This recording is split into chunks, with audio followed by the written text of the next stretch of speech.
We humans have lived as hunter-gatherers for 99% of our history.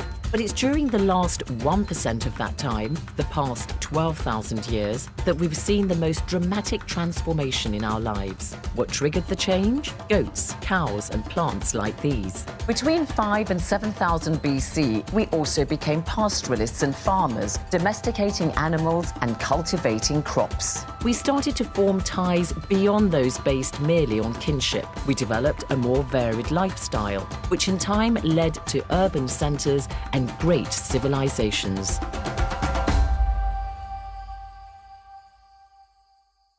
In this programme, we chart the progress of African history at this key stage of human development. Here in Zimbabwe, you find some of the best agricultural land anywhere in Africa. But land is so much more than just soil for farming. It is integral to identity, culture, and the ancestors, and it provides the foundation for a complex system of beliefs that has lasted throughout the generations.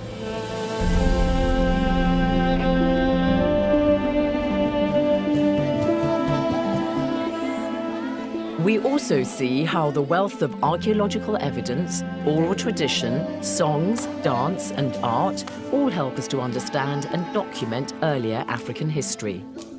These sources, interpreted and explained mostly by Africans themselves, form the basis for a unique project undertaken by UNESCO, on which this TV series draws its expert opinion and facts.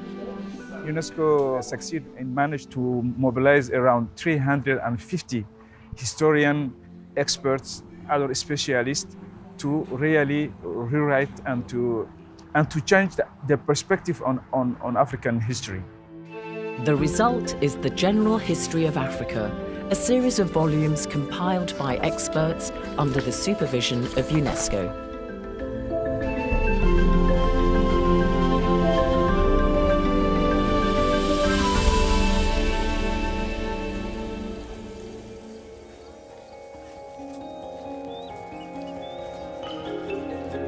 All early humans lived as hunter-gatherers. They lived from what the men could hunt and the women could forage.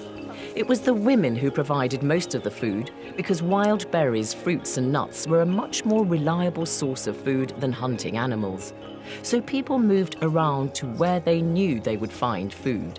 This represented what historians describe as the Stone Age, which lasted some 3 million years. Our species, Homo sapiens, which evolved in eastern and southern Africa, first appeared in its very early or archaic form around 400,000 years ago. Modern humans, anatomically the same as we are now, have only been in existence for a relatively short time, for about 200,000 years. By about 90,000 years ago, we had populated the whole continent of Africa. Around 60,000 BC, something happened that made us start leaving Africa, probably from what we now call the Horn of Africa to what is today the southern Arabian Peninsula, across to the Middle East, and then to Southeast Asia. Eventually, these migrants would populate the whole world. Why did they leave Africa?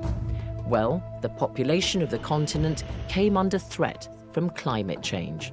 Over a period of several thousand years, the climate dried out and population numbers dropped as food and water became harder to find, and early humans began to compete for scarce resources, rather like these elephants and buffaloes in Botswana in southern Africa. So under pressure and fighting for survival, they migrated.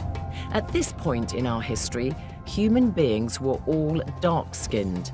In time, their appearance would change to suit their new habitats.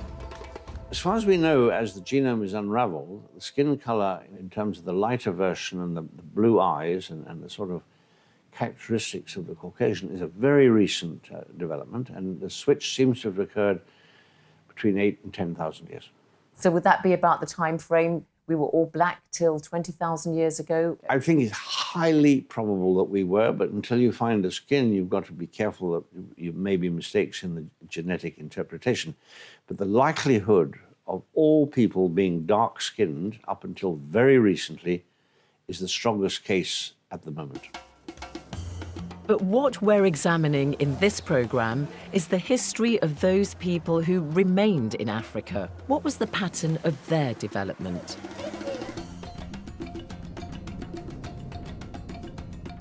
It's difficult to generalise about the whole of Africa because climatic conditions vary from region to region. But to put it simply, over the millennia, by about 8000 BC, the climate improved and gradually became more favourable to supporting life again. There were more forests and green areas of land, and the climate could be very wet.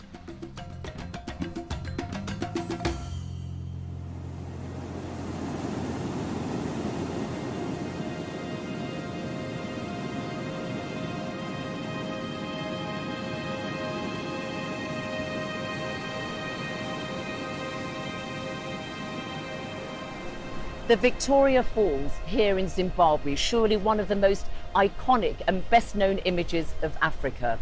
The spectacular falls are the waters of the Zambezi River, which flows through several southern African countries, making the region one of the most fertile on the continent. By about 7 to 8,000 BC, early humans were beginning to protect the wild animals which are of most use to them, like wild goats, sheep, and later on, cattle. Over time, they bred these animals, which led to their domestication and gave rise to what we call pastoralist communities. Professor Felix Chami is a Tanzanian historian specialising in early human settlements. I've come to meet him on the beautiful island of Zanzibar. The coast of East Africa has been settled from more than 30,000 years ago.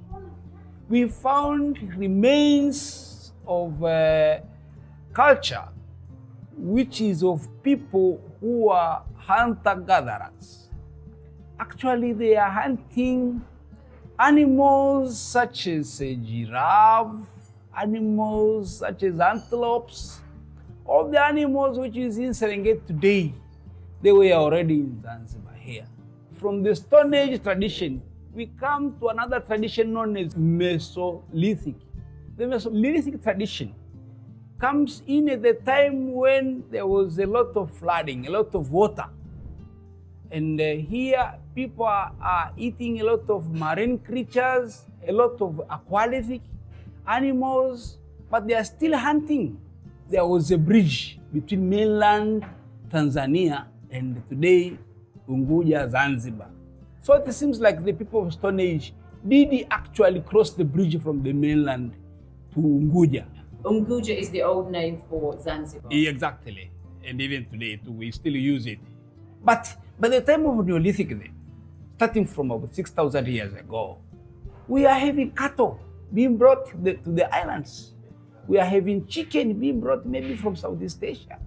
We are having all types of domesticated animals on the islands of Zanzibar, suggesting these people are probably in great contact with the people of the mainland, but also they are in contact with people of other continents, Southeast Asia, maybe Red Sea, in other places.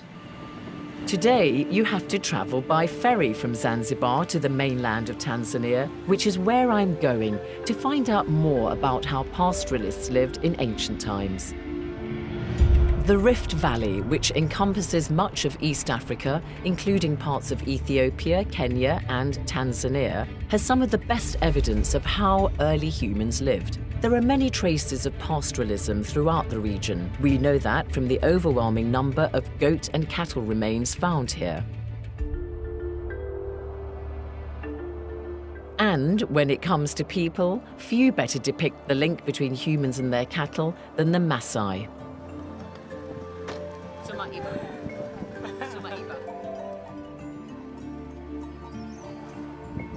The Maasai are the best known of the tribes that are still pastoralists today. They live mostly in Kenya and here in Tanzania. Some are nomadic and move around with their animals looking for fresh pasture. It's the Maasai boys who are responsible for herding livestock.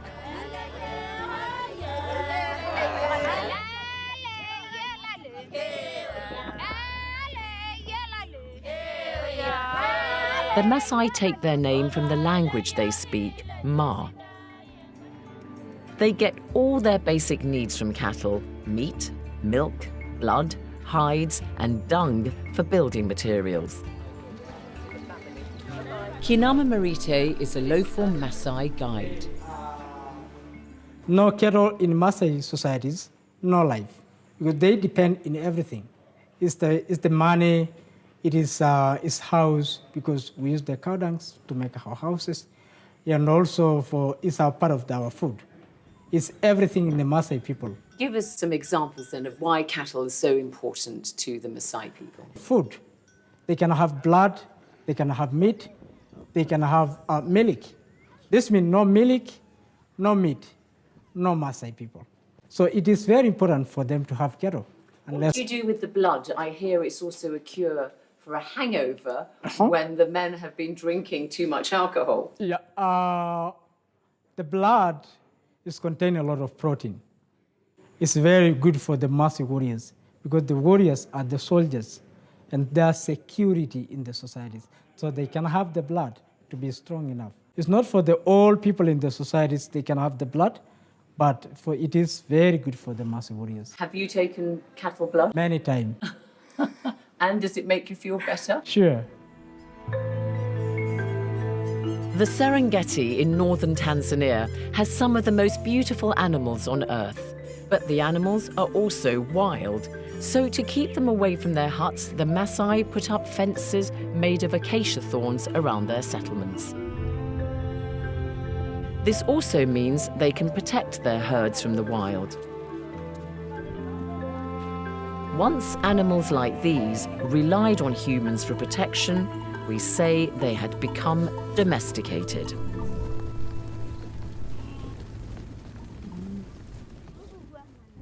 Jumbo. Oh, hello. At the Maasai settlement, I get chatting to one of the older women, Nono Olukula, who's looking after her granddaughter, Naite. Incidentally, it's the women who build the houses. They're made of mud, sticks, grass, and cow dung bound together with cow's urine. Levisho. Ilankare. Ilorge. Yerisho. Asi. How far do you have to walk to collect firewood every day? How long does that take? It seems to me that the women work much harder than the men.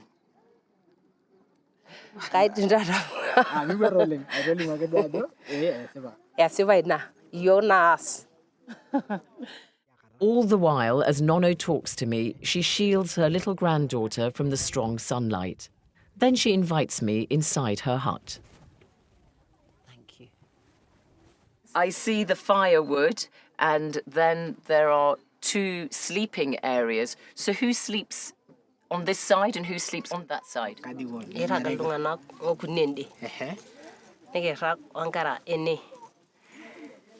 3 men sleep there, and mom and kids sleep in here. Meanwhile, little Naiti's mother, Nangututi, is preparing to make her regular and grueling walk for several kilometers to fetch water. Pastoralist communities all over Africa, not just the Maasai, have to make the most of the meager resources in their environment, and this has led to an exceptional capacity for survival and adaptation, as well as a sophisticated system of solidarity.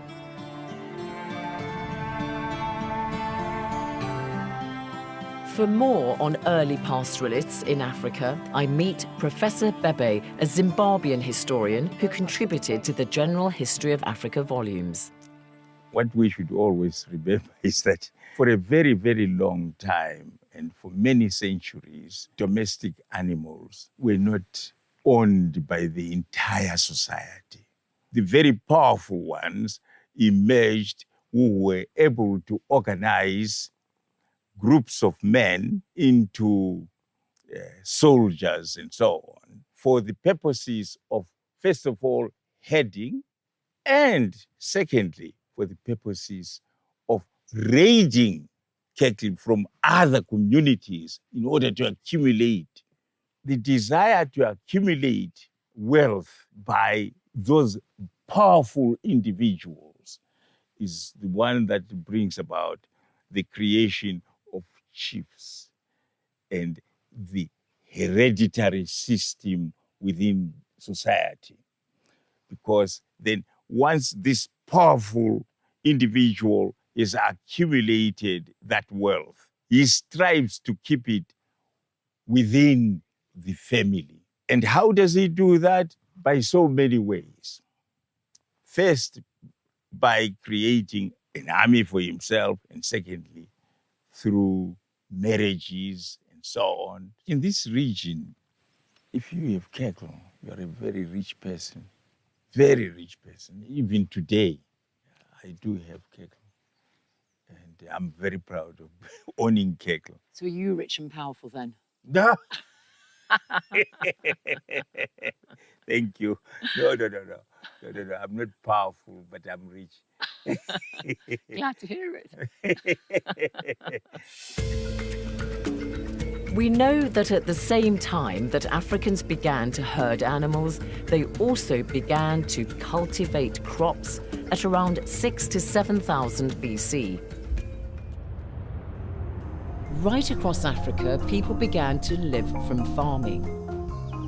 By 1000 BC, there was a substantial agricultural base on the continent.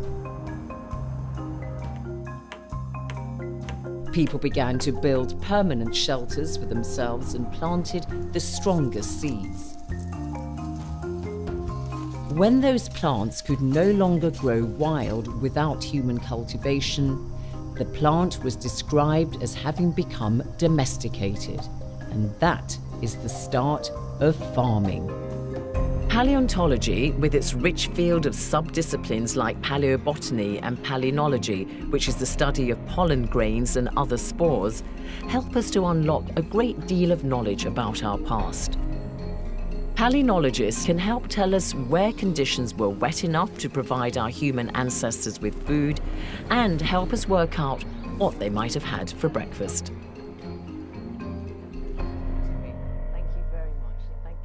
Before written records, before you have the recollection of oral traditions, we have to look for other sources to give us historical data. As historians, if you are working on the prehistorical period and you do not have written records, then you have to look for alternative sources. And for these alternative sources, we look towards discipline like archaeology, linguistics, paleobotany, paleozoo, and a host of other related sources. In early African farming, land was commonly owned. Today, it's often more of a family affair. The Dube household owns a farm in the Matobo Hills in southwest Zimbabwe. Charles, his mother Suzanne, and his two wives Kukanya and Sibongile grow a variety of crops, including sorghum, maize, beans, and groundnuts, with the help of their children. Grandmother Suzanne leads the family in singing a song about how hard it is to weed crops.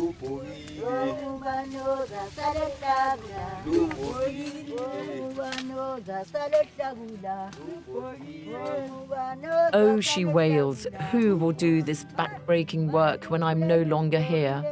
She's more than 70, and her manner is sprightly and energetic. Dube, by the way, means zebra in the local Ndebele language. It's a Sunday, so the children can help the grown-ups because there's no school today. And even the little ones don't want to be left out.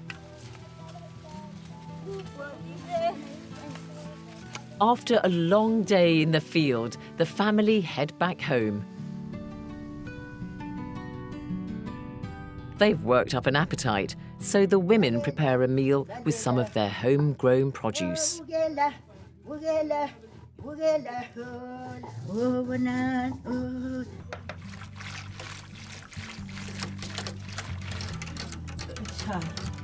The children, meanwhile, enjoy a well-deserved break.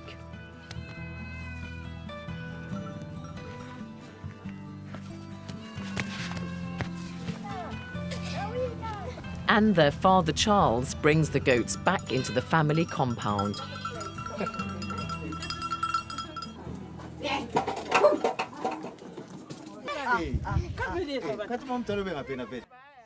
Patisa Nyati is a retired local science teacher who's written extensively on Zimbabwe's history and heritage and now runs a much-acclaimed cultural centre. He brings me to meet the Dube family. Nice to see you. Yeah. Hello. Hi. I'm fine. Hi. Hi. Hello. Hello. Hi. These are your two wives? Yes. Hello. How are you? Fine. Yeah, good. So you have a lot of work to do in the family, on the farm, and also in the house and the children? Yes, it's a lot of work. A lot of work. Yeah. What time do you wake up in the morning? Early 6 o'clock. 6 in the morning? Yeah. That sounds good. You have a bit of a lion. I thought you were going to say 4, 5 a.m. It's still dark. It's still dark at 6. Okay, I'll let you off. So you get up and you also wake up at the same time? You wake up at 5? Oh, so you do get the lion. You see, I was right. She's younger. She's your younger wife. Yes, because oh, I see. Make fire for the children to school. So you make a fire in the morning for the kids to go to school. And then who makes breakfast?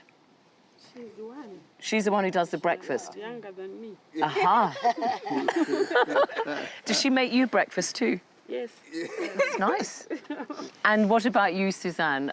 You must know the best recipes, how to make the food perfectly. So you teach the younger generation how to make tasty food. Yeah.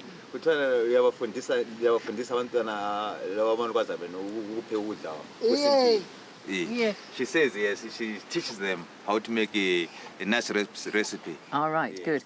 And what about you, Charles? Tell us the seasons and how you plant your crops. We do farm in October if there is rain in time. Now for this year, we planted it 18 December because there wasn't rain. But now it's plenty rains. Yes. So, Patisa, it's interesting, isn't it, that Charles is talking about agriculture, which is still rain-fed, as it was in the days gone by, centuries ago. But that does rather leave people open to food shortages when there is a drought, when there isn't enough rain. It does. And I think what has happened over the centuries, this place has become drier. It's very clear. But this year has been unique.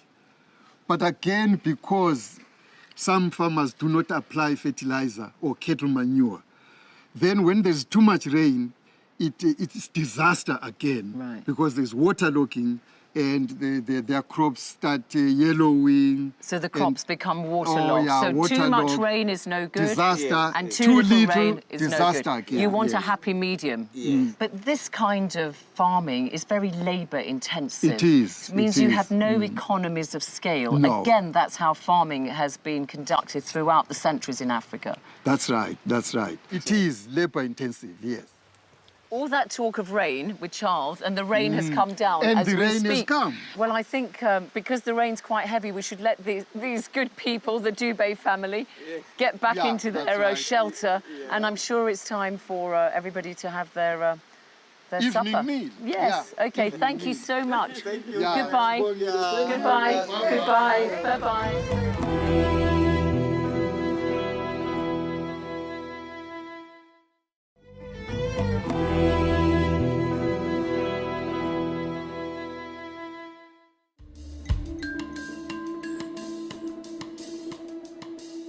One development that had a huge impact on farmers in Africa was the use of iron, which may have started as early as 2500 BC. Hardier and more efficient tools could be made from iron once it had been melted or smelted. Patisa wants to show me a spot where iron was smelted hundreds of years ago. To help us find the exact location, we're accompanied by Mishek Dube, a local man. So, Yeah. Patisa, Dube is leading the way to Yes. show us a very old iron smelting furnace. That's right, that's right. And how old is... Oh, gosh. We have to climb this Yes, to it? yes, that's it. Oh, my goodness. I'm not very good at climbing. Things you have to do to discover history, right? OK. Whoops. You see now why Sorry. Oh, I decided to leave oh, them. careful, careful, Dube. Yeah, He's- he's using wrong route. He's using It's the a wrong route. Yeah. But he's supposed to be our guide.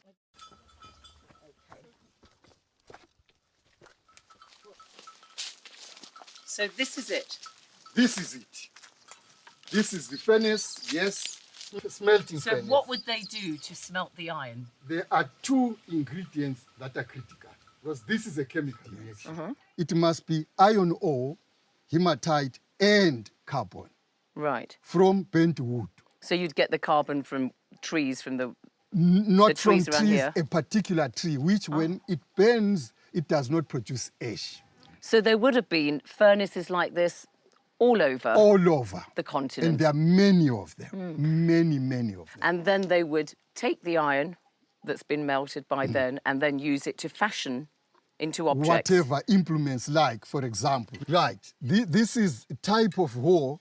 You can see the mammoth size of this hoe. However, what is important to see is that this sharp end, it tells you it was not for wheating, but was used for digging to make ridges. This area used to be waterlogged. So to plant crops, you needed to raise some ridges so that the crops are off the Right. water line. And then And then making Dube's axes. also got this axe. That's right. The Is axe, that very sharp? not very sharp, no, but good. anyway, this is one of the products. There's also, because of course, iron was very useful for fashioning weapons for defense That's and right. attack. So Particularly spears. So wars, those who already had possessed iron technology were winning the wars using spears. you want to be careful with that, Patisa. He's aiming it at you. No. Oh, impika ihlome, oh, singaboke.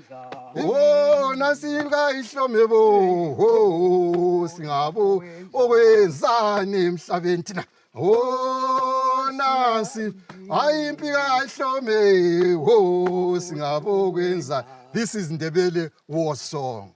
So it's a war song, right? Okay, Yes. thanks. Thank I you. love this spear. I wonder who I could use this on. Thank you.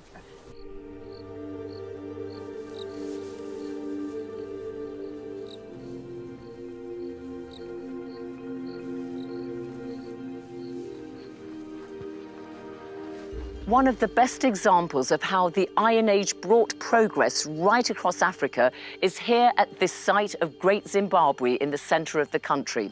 Although the remains of the buildings you can see around me date back to between the 12th and 15th centuries, this site at Great Zimbabwe was inhabited many hundreds of years earlier by pastoralists and farmers who became adept at ironworking.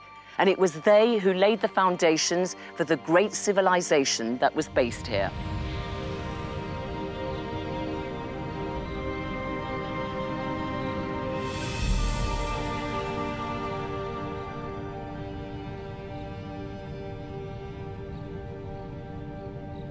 Iron technology, when it comes in, it's revolutionary. The coming in of the Iron Age transformed societies because, first of all, there was the need to control the source of iron itself.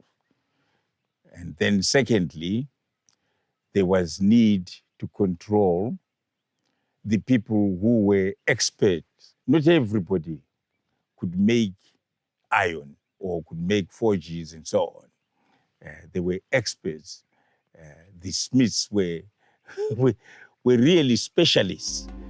By about 500 BC, ironworking was well established across much of Africa. The use of iron tools enabled farmers to work the land better. An abundance of food led to improved nutrition, larger families, and expanding populations. Cooking wares and pottery began to be developed to store and carry food. Also, a surplus of food meant that not everybody had to be involved in providing it all the time. It meant that some people could devote a portion of their time to providing services and making goods. This, in turn, led to the beginning of economic activity and marked a significant phase in Africa's development.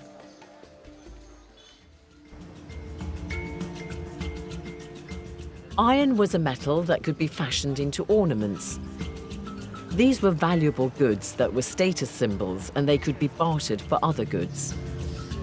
This market in the Zimbabwean capital Harare has an excellent display of sculptures worked from just iron or iron combined with scrap metals.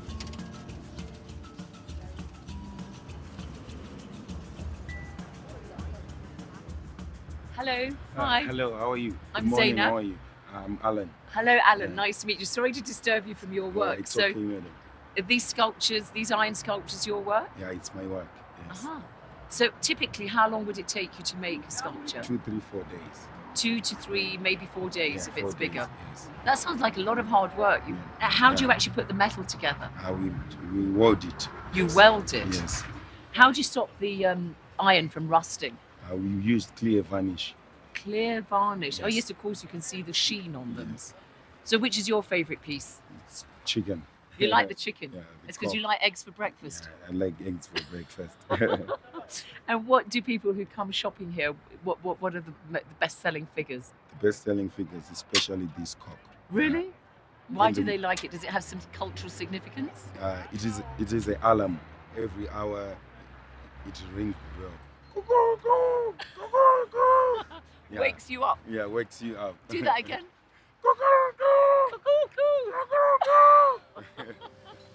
Using iron to make statues and sculptures is a tradition that goes back thousands of years in Africa. The most striking example of these are the famous Nok statues, so called because they were discovered in the village of Nok near the Jos Plateau region of Nigeria. They are terracotta figures decorated in iron, dating to about 500 BC, and are proof that a sophisticated society existed early in this part of West Africa.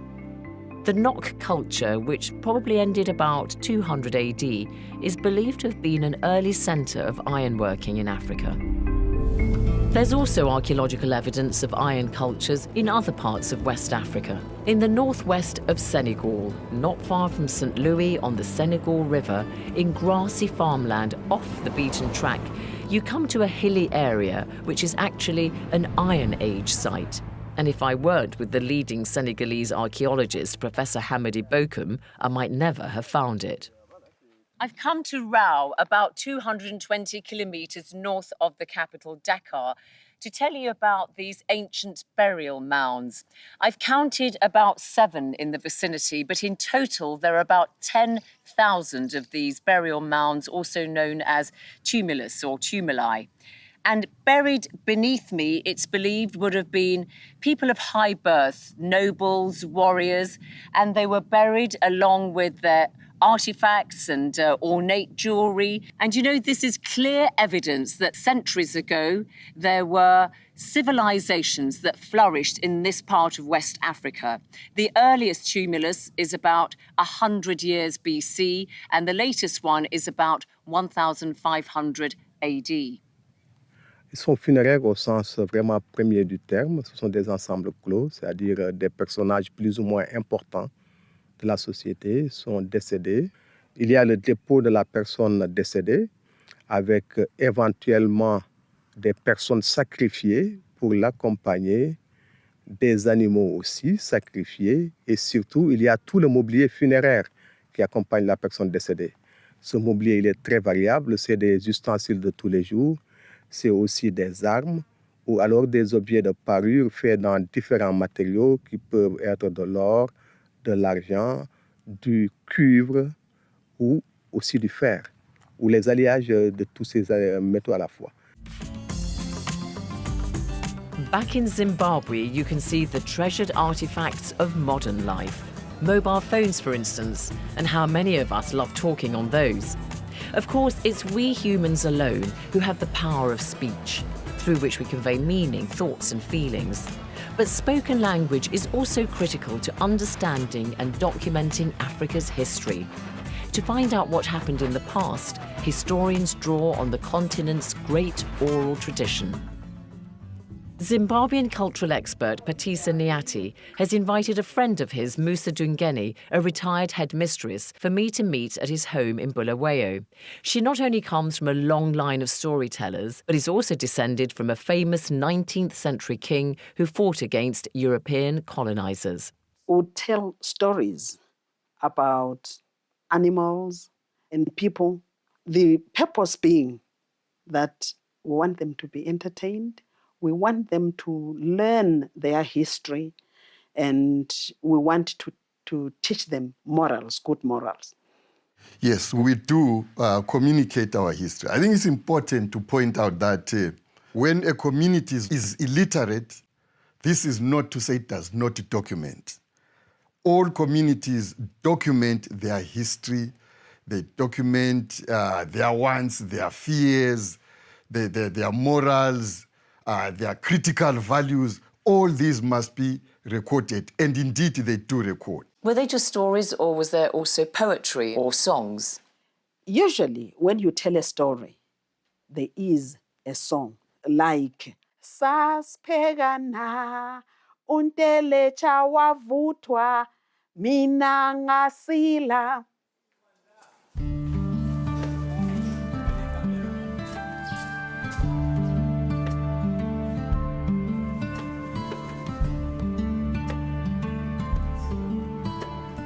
Arts and crafts are also an expression of knowledge, culture and heritage.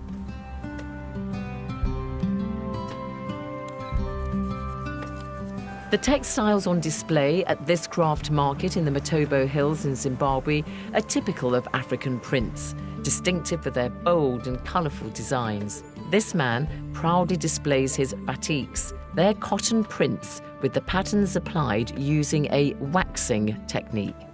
Meanwhile, Bright Mabena wants to show me the cultural significance of his carvings. You know, I'm looking for artwork that depicts history. Yes. Is there any piece here that you could draw to my attention that does that? Yes, I've got this piece. This piece here, so this Yeah. mask. Yes. What does this tell us about your history? This tells us about that the first shows that the people who lived earlier lived by eating fish as their staple food, especially among the big rivers up to Zambezi River. So their substitute food were animals. So that's when they fished, and that's when they hunted. You hunted animals. As this red color shows that they lived by hunting, this indicates blood.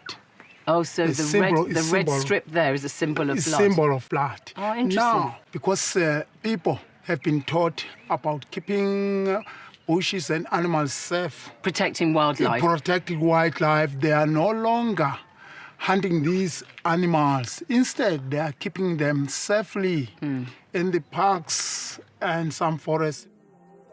Bright Mabena's carvings illustrate the continuity of Africans' traditions, how people link their present with their past. That continuity is evident in art and textiles, but also in the practice of religion. And one enduring belief system is the veneration of nature and the ancestors. Before Christianity and Islam came to Africa, the people adhered to their traditional religions. This community in a remote part of the Matobo Hills, like tens of millions of Africans across the continent, still believe in the religion of their ancestors. There are two things that are very important. Ululation, it's a show of reverence. And then secondly, they were mentioning the name of the ancestor. That's very important. So through ululating and also clapping hands. When you clap hands, you are showing reverence. And it summons the spirit. That's right, that's right. That's the whole purpose. And does she drink this concoction, this froth? Yes, this. Inyoka ziphakame ezamakhosi wonke Afrika yonke.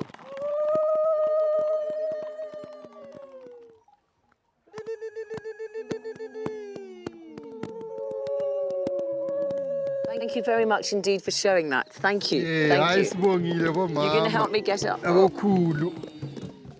need help. Thank you. Okay, thank you very much.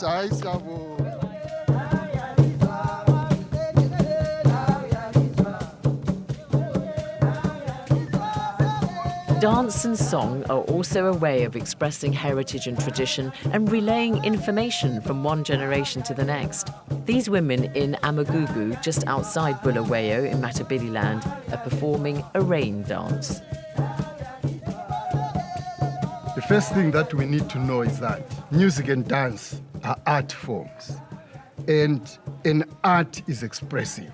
It's a form of documentation. Africa did not write, but this is not to say Africa did not document. Africa documented through visual art, through performance arts. And it tells a lot about the people, their history, their values, their perceptions, their worldview. It's all about symbolism. The color black is a cloud pregnant with water.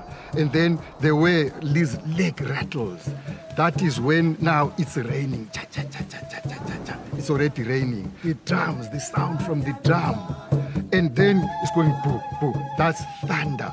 Then you have created the sound of rain. And then their movement, the choreography, is the twirling clouds. Now you are creating a rain ambience. That way it rains because you have created conditions that are reminiscent of rain.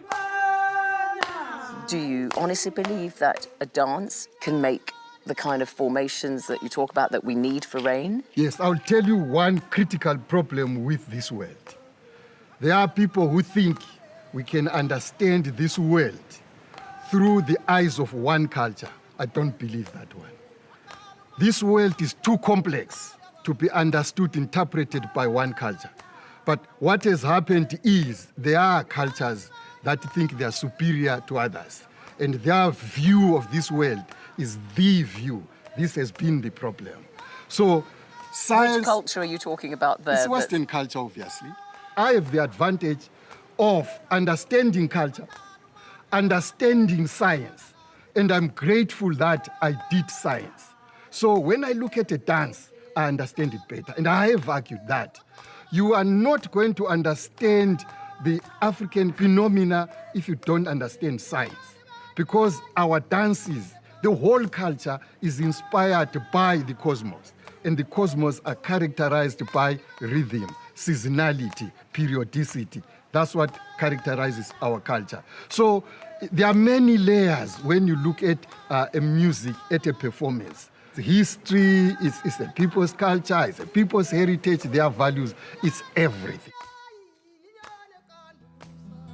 As Africans work on building their future, many believe their efforts should focus on the development of their science, industry and technology. But Africans must also understand their past in order to assert their identity and control their present narrative.